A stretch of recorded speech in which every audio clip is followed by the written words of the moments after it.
Welcome to the Homestead Farm at Chippewa Nature Center in Midland, Michigan. This farm is set up like a farm that would have been found in Midland County in the late 1800s. We're going to take a tour to learn more about what life would have been like for a family who lived on a farm similar to this one.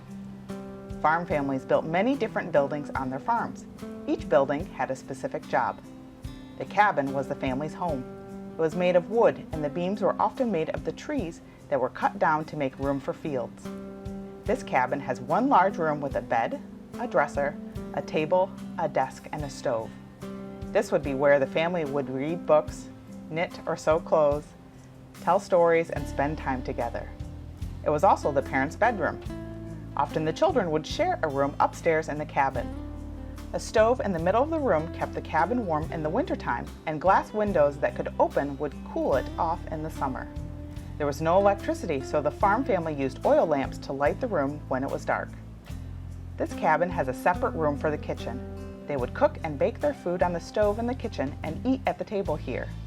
Water for cooking and cleaning would get pumped from the well on the farm and carried to the kitchen in buckets. There is no bathroom in the cabin. Instead, the family used an outhouse located behind the cabin and pitcher and bowl to wash their hands and faces. Farm families in the 1870s spent a lot of time outside of their cabin working in the barn, taking care of animals, tending the garden, or working in the fields.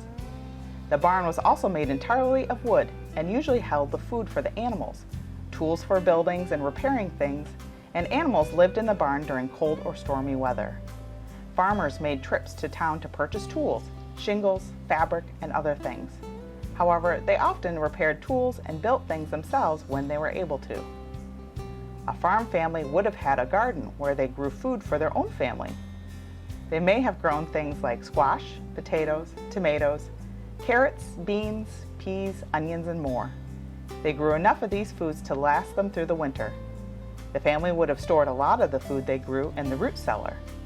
This underground room kept potatoes, carrots, and onions cool and provided shelf space to store cans of beans, peas, applesauce, jam, and other foods. In the fields, farmers grew corn, wheat, and other crops. The family that lived on this land grew fields and fields of strawberries.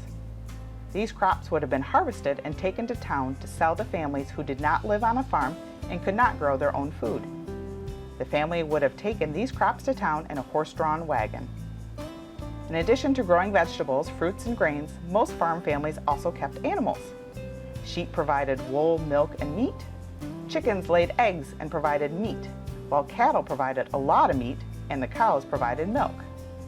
Pigs were good at cleaning up leftover food and provided meat like ham and bacon.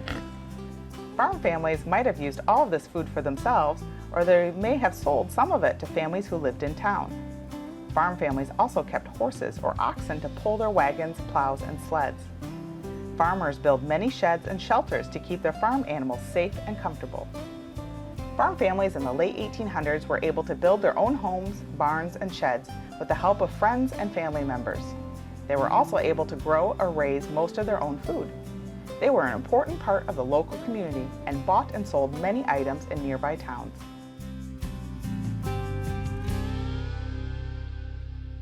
Thanks for watching. For more videos and lessons, be sure to click the subscribe button and be sure to check out the description for links to our website, activity guides, resources, and more.